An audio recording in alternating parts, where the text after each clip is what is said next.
నడుమ ఏసీ బోళ్ళు ఊ అంటే ఉరుకొచ్చిండ్ల మీద పడుతున్నారు.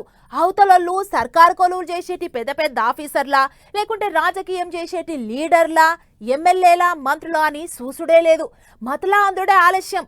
ఇళ్లల్లా ఆఫీసులల్లా జొరబడుతుర్రు. దొరికితే చాలు ఇడిచిపెట్టే ముచ్చటే లేదు. ఇక ఇప్పుడు గీ ముచ్చట ఎందుకంటే ఓ కాడ రెండొద్దుల సంధి గీ తిరగ దేవులాడుతురు. మరి కోట్లల్లో ఇలువగల్ల 3 ఇండ్లు, లక్షలల్లో ఇలువ చేసేటి 16 ఓపెన్ ప్లాట్లు, కిలోలల్లో బంగారం. మొత్తం 4 కోట్లకు మీదనే దొరికింది ఏసీబీ అధికారులకు.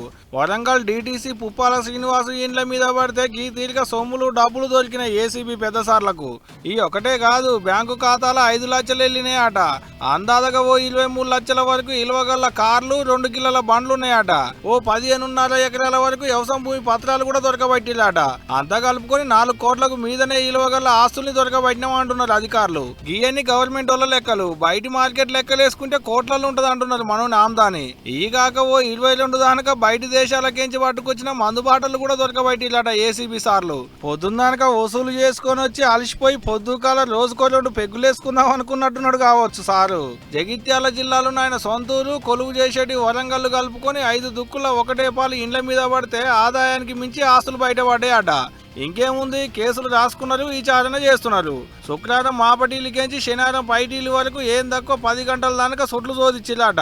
ఈ ఒక్కటే కాదు, దౌలాడితే ఇంకా కూడా బయట పడేటట్టే ఉన్నాయంటున్నారు అధికారులు. మరి చూడాలే గీయేనో ఇంకేమన్నా బయటపడతాయో అనేది. కానీ గీ నడమ ఏసీ బోళ్ళు మాత్రం అస్సలు తగ్గుతలేరబ్బా. అంటే ఊరికొచ్చి మీద పడుతున్నారు. సందు దొరికితే చాలు చెకింగ్లకు గజ్జగడుతున్నారు. కలెక్టర్లు, ఎంఆర్ఓలు, విఆర్ఓలు, చిన్న చిన్న నౌకర్లు చేసేటోళ్ళ కంచి పెద్ద పెద్ద ఆఫీసర్ల దానక ఇట్లా ఎవరిని ఇడిచిపెట్టే ముచ్చటే లేదన్నట్టే రైడింగ్ల మీద రైడింగ్లు చేస్తున్నారు.